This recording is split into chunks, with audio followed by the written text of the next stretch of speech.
I know we always make fun of it, like in tech, see you worked your way up to six-figure salary, and I'm here just still grinding away, right? Like five figures, and we always said like the tech boom and bust, like it's always an ebb and flow. Both in athletic, it's like super steady, but super like very minimal growth in the sense in the financial field, like for salary. And it's like I still can't believe during like COVID, I still had a job. You know what I mean? Like there's so much Hmm. somehow within athletics, I still had a job, which is crazy. And like for me, it's like in my own little shadow or my own little like world where I'm just like, oh crap, I didn't even know like Facebook or LinkedIn or any other big tech laid off employees because I just never, I'm not in like that world, but I'm just here just chugging along still because it's super different. And like that mindset shift was like what made me question it right now is like, is this path right? Is this what is my profession right now? Is it a career or a job? And how am I treating it? And I feel like there's two different things. And double click on that. So like career, I feel like if you're in a career, you're kind of just working. All right, what's the next step? What's the next step? What's the next step? Hmm. For a job, it's get your money, get out. But I don't want to say that and like, oh, I'm just gonna just do the bare minimum. No, I'm a very OCD and very A type, and I love to do a great job. Like I will continue growing myself and keep on pushing myself on being the best I can be within my profession, but in the sense of like, what's the projects I need to get done to get the next level, to get to the next like, to get to the next like status of my like path, quote unquote. So it's different. Like right now, it's like again, I think I keep fiddling with my mind of like I wanted to go to the MLS, Hmm. which right now I'm working with collegiate soccer and like okay, the next step is either higher Power Five or um working to transition to pros outside of college. But I'm just like as of right now, I'm chilling. You know, I'm good where I'm at. My time balance is really well. Like granted, like there's some parts of like 6 months of the year, I'm 6 to 7 months of the year, I'm like full tilt. But the other half, I'm like just chilling. Do you think And there's a difference between career versus job and that identity piece? yeah, I think so. Because if you're in the career, you're so into it. Job is just like, okay, this is how I get my money to fund like another. So I'm gonna use it another creative friend, for example. He just Hmm. gets he's a UX UI designer, right? Did I say it right on the front end? Yeah, yeah. UX UI, Um, UI UI, UX. something like that. Yeah. Um, but he just says, "Hey, I just do my job. I do really good at my job, but I'm not gonna put anything forward. I get my paycheck. I'm gonna fund it towards my other hobbies and my other careers and my other side gigs and go from there. Sometimes just for fun. I'm perfectly fine. I'm zero debted. Like I'm nothing. I owe nothing. I'm chilling." And he's like, "Yeah, I'm comfortable." But in the sense for me, the way I reason it like that is that if I spend like let's just say 3 hours thinking about a project I can do for work, right? Hmm. It's like, oh my god, like I revamp something. There's 2 hours away that I'm not using towards to building something for myself, Oh like this yeah. I mean, podcast. I think that's something you and I have Not, definitely struggled you know, with a lot. yeah, or like putting back efforts to creating a side gig or even a passion project. Dude, I got into Magic the Gathering. Dude, it's freaking so much fun. I'm not gonna lie. Like, holy crap, I'm nerding out. It's all because we went to that one place up in Seattle. Yeah, that. Oh my god, dude. I was like, all right, and my brother plays it heavily, so he's teaching me like, this is such a cool game. And I got the app, and then it was just like, oh, good. I was playing it. I was playing it this morning too. Another reason why I was late to this podcast. So blame Magic for that We were late because you were playing Magic. a little bit, and I had to set up my lights. So we're good. Mainly Oh my Magic, goodness. but it's like that stuff. It's that if I just say, hey, like I still put in put in quality work until my boss says, Justin, I need you to work for something. I need you to do this project. Outside of my Yeah. responsibilities assigned, my mind's off of work. And that's how I'm going to treat it as a job. Because I need to start building. And this comes back down to like my homies and like all that life stuff is like in reading the cash flow quadrant, it was like I'm only one source of income right now and I lost the seconds. And yes, I do some side gigs. I made an LLC on doing stuff in athletic training, getting some extra cash flow in, but in the sense of like creative side hustles, I have not had. And I think out of 3 years of going full tilt into my then profession and like career, I feel comfortable right now where I'm at to step back and then put my time and energy towards like this, something different, and still know that I'm okay.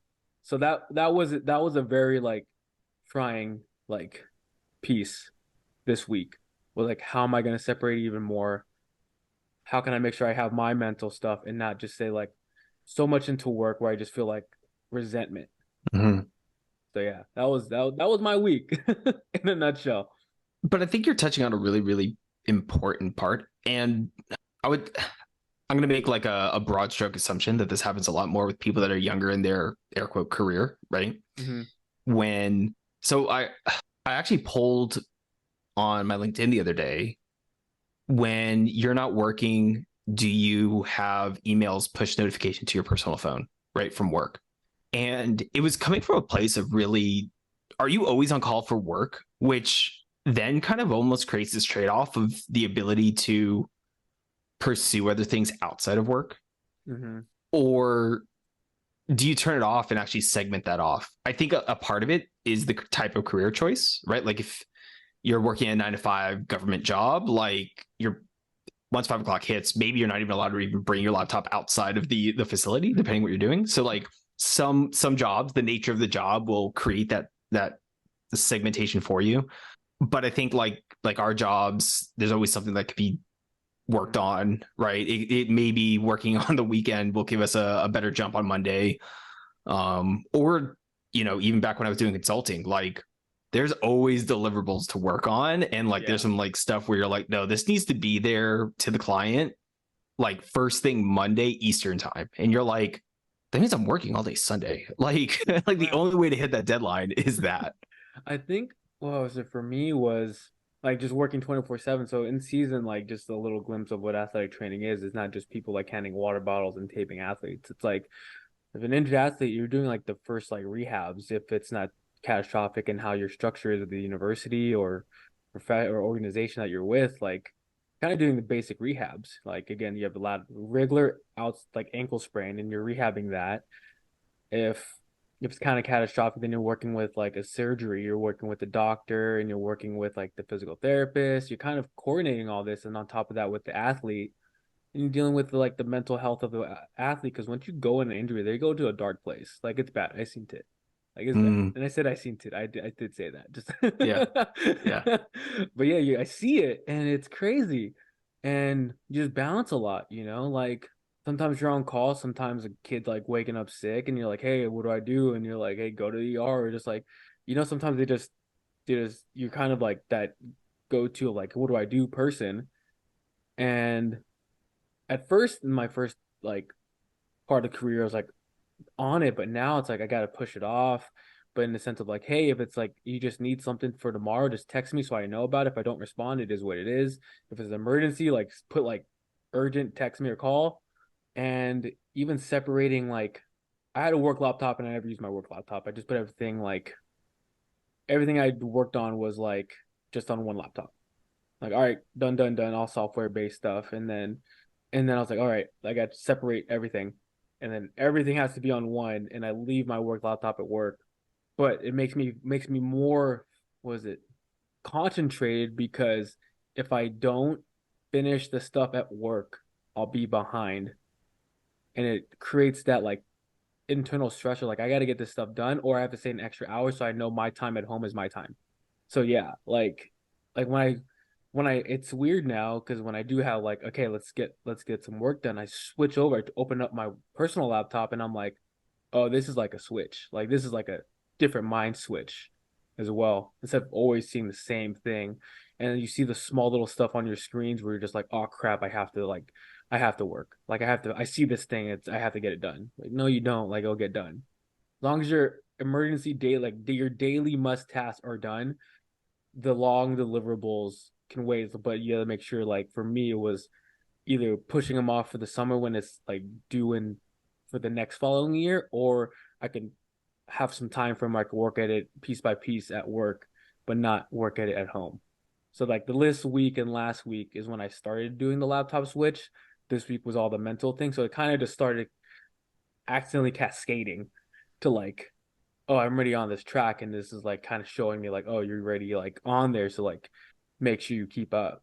How do you, okay, so you were talking about how you kind of separate, right? Work and Hmm. play based off your laptops. And I do that same thing too. My personal laptop, nothing work related is logged in there. How do you determine, like, let's say you got a message on your phone or something like that, and you don't even have your work laptop with you? How do you determine what needs to actually be done to break that separation? And then what can actually wait till, after the weekend? So the things that need to get done emergency wise are mostly health stuff. It's just like an athlete's just like feeling really sick, and then you kind of just triage it and give them your notes and your process. Like, hey, just go to not go to ER, just go to like, or hey, this can wait. This might be. And you give your advice. You give your like 2 cents.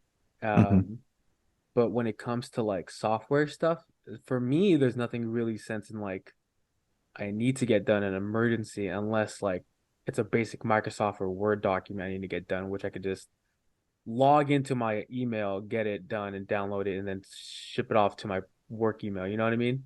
Mm-hmm. So like, it's nothing sense of like has to get done heavy software base, but like it'll be like, hey, can you double check this document? And it happens very rare that I need it.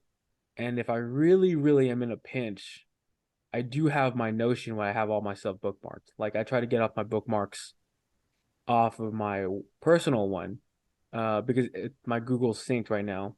So right now I just kind of have my all my tabs and like my emergency clicks on my Notion, and I don't even open up my like dashboard for work. It just is on my favorites, but I don't open it. I have all my running tasks. I have all my links, but none of my favorite links are linked up to like my my taskbar, my Chrome. So if I do need a pinch and I need to add this emergency note in and document everything, I can at least access that as needed. But it's a conscious effort, honestly. I can't check it. I can't even check my dash. I can't open it right now. Only go on my life dashboard and that's it. How about you? How do you try to separate it? Because you have for a startup, you wear many hats. So how do you kind of get that going if you can? Yeah, I think so. Even though, so my personal device, I don't have the push notifications on. I have access Hmm. to maybe like my email and Slack. I think those are probably the two things that I have set up on my phone. So I think in the same way that, how there's like the three tap like check when you leave the house for like keys, Yeah. wallet, phone. You're like, So okay, we're good. yeah, exactly. So You I look have up, you're like, that. I'm good. I'm good. Every person does this. Like if you don't, you do. Um, You but just gotta realize it, and you're like, oh crap, I do it. yeah. So I kind of have the same thing when I'm like checking my apps, right? There's like a sequence of apps. So all my push, like the only thing that I have push notifications on is maybe like Uber Eats, right? And maybe Maps, because obviously that's important when I'm driving. But like in terms of like the social apps, I think there's kind of like a list that I'll open to pull to refresh. Hmm. And so when I am going through the apps, like my work Slack and my work email are in that pull to refresh sequence. Maybe not the best choice, but it does like it's more like I'm calling to see if something's happening versus Yeah, they're calling me right with a push notification. yeah. You could be Um, proactive versus reactive, and you can decide instead of just feeling like that little shock of like stress well, of like, oh crap, something's happening. I gotta get it done. yeah, like if you have the push notification on and just the fact that like your phone goes off, you're gonna look at it and Hmm. then you see that it's work related, you may not actually be able to read it till you open it. So you're gonna like spike yourself with a little bit of dose of anxiety. Hmm. And maybe you were like in the middle of something super important. Like we going back to like being with your friends, being with your significant other, being with family, right? Like you don't need that during that moment, right? So I rather like be able to check on it. But then if I see something and it's like an FYI email, I'm like, okay, cool. Like I don't need to do anything. It's kind of like maybe like a text message, right? Like, is this text message important to respond to now, or can it wait till later? Yeah. And I kind of look at that for a number of the messages that I get to separate those two. If it's something that's really big, like really big, I think most of the time by Friday I know that like the weekend is going to be busy. Like Silicon Valley Bank collapsing, It was a busy weekend, but like, but also most of the I didn't United even know States knew about that about till you that. told me, and I live in a Silicon Valley, so I'm just like, yeah, I don't In the world of know. startup, that was massive. So, like, things like that, you definitely know when like there's something on fire, and you're like, okay, like you're gonna need to do something. But outside that, I think like for the most part, I'm able to segment it out. The busy time is usually just because I'm like working on the house or something, right? Like like on the weekend, it With becomes lack like of. errands time, or like I forgot to make my I forgot to make my dog Sadie's vet appointment for the past like month, but they're also not open Oh on the God. weekends, so I'm just kidding. You're great. I just want to say it's just a your balancing week, thing. her yearly checkup. She gets her yearly checkups. It's just like there's like something she needs to get checked out on her, and I'm just like, haven't made an appointment yet. And like the one time I did call, they were busy. Like Yeah, I on think that that's man. one thing that most pet owners that I know, Hmm. vets are so busy, man. Like when I first moved up here to Seattle, Hmm. to find a vet that was even accepting new patients was actually really, really difficult. Like Really? I had to call a number of them all in the area, and where I was living at the time, the nearest one I think was still 25 minutes away. And then I had to redo that because like when I moved to where I'm at now, that new place is now 45 minutes away from where I'm at. And so I was like, that I can't stay with them, even though like I finally got my foot in the door. So I had to like reshop. And there's like this is local vets, this is VCA, like chain vets, like checking all of them. The local ones, either they didn't like pick up or they were just busy. And so I think the vet that I go to now, it's probably like 15, 20 minutes away from here. But getting an appointment from them, the last time I called them, they were still 2 months out for a booking unless it's an emergency. And they're like, and if it's an emergency, go to a pet hospital in the emergency. And you're like, yeah. Well, I think Yeah. like the vet world, people are not paying attention to. There's definitely opportunity in that area. Oh, dude, I want to click on that one real quick. So with vets and everything else, I feel like nowadays I saw this again, another Instagram small snippet was like trade work was decreasing. What do you mean decreasing? Just like people going in for trade, like electricians, you Oh know, yeah. you know what I mean? So even with vets and dentistry, like I'm just even just analyzing like dentist, like I don't hear many people say that anymore. Like I want to do X. I just always hear like either in tech or something else, but it's either like the commons like pre-law, doctor, but those small little like fields of trade is like actually pretty lucrative if you kind of go in there just because of it's just definitely side note, but that was just crazy. Like when you said vet, I was like, dang, like I don't hear a lot of people want to be dentists. Maybe there is a good amount, but like in my friend group, it was either tech, like pre-med, nursing. It was very small. Like I met one person out of like my college till now that said I want to be a dentist. I think trade schools in general, right? Like society itself for a long time looked down on those trades. Hmm. And so you were kind of socially incentivized to go to college, get a job, try to be white collar, right? Like that's something for a while our parents would actually like brag about. Hmm.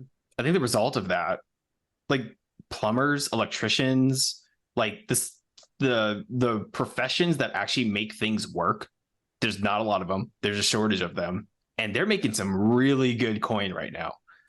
Even like barbers too, like going off trade or like yes, like you for dentistry and like you heavy duty school, like master's higher level, second like higher level education, but still it's a very trick to the trade. Like not a lot.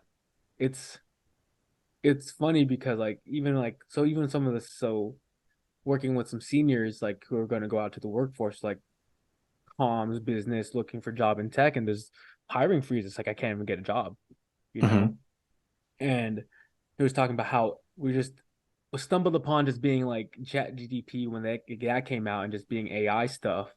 It's like is Interesting, gonna see if now that white collar job gonna be taken over by machines, and those blue collar jobs are now gonna be your premium. Ooh, okay. I have thoughts on that part. I definitely have thoughts on that part. Okay, so But that's just like interesting, like holy crap. I use ChatGPT probably on a daily basis at this point.